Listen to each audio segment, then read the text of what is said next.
돈을 노리는 금융범죄, 사기 행위가 갈수록 다양하게 급증하고 있습니다. 보이스피싱 범죄 조직들은 피해자들은 물론 은행 직원들까지 속여 거액을 빼내가고 있습니다. 캘리포니아에서 사업을 하는 한 피해자는 어느 날 거래은행의 사기 방지 부서로부터 전화를 받았습니다. 그의 체킹 계좌에서 수상한 거래 내역이 발견돼 잔고를 털릴 위험이 있으니 자신들이 보내주는 문자 메시지에 있는 은행 링크에서 로그인을 하라는 권고였습니다. 이 피해자는 걸려온 전화번호가 거래은행의 1800번 커스터머 전화번호와 일치해 별로 의심하지 않았고 자신의 체킹 구조에 있던 12,000달러를 도둑맞을 위험이 있다는 소리에 은행 직원을 사칭한 범죄자의 지시를 따를 수밖에 없었습니다.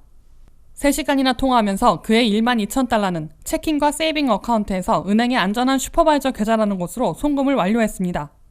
이때 같은 범죄 조직의 다른 한 명은 피해자 거래은행에 전화를 걸어 거액의 송금을 승인해달라고 요청했는데 은행 직원이 물어오는 시큐리티 문제에 대한 답변을 실시간대로 피해자에게 묻고 답변을 들어 대답하는 치밀한 수법을 동원했습니다.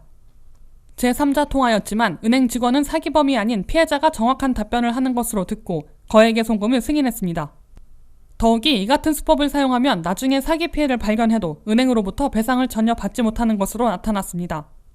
서너 명이 동원되고 전화번호나 웹사이트까지 똑같이 거래은행의 것처럼 꾸민 후에 거액을 사취하는 피싱 사기가 지난 한 해 동안 전년에 비해 45%나 급증한 것으로 CNBC는 6일 보도했습니다. 이와 함께 종이수표를 우체통 등으로부터 훔쳐낸 다음 위조하거나 가짜 어카운트에 입금했다가 빼돌리는 체크 사기는 지난 한 해 84%나 폭증한 것으로 이 방송은 전했습니다.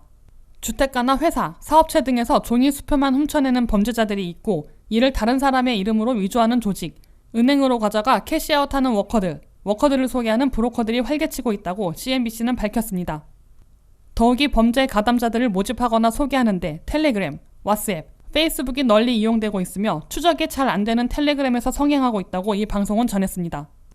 체크나 체킹 어카운트 사기범의 피해자가 되지 않으려면 모르는 곳에서 걸려오는 전화는 아예 받지 말고 결제하거나 송금할 때에는 보상받을 수 있는 거래 공식 웹사이트에서 온라인으로 페이해야 한다고 전문가들은 권하고 있습니다.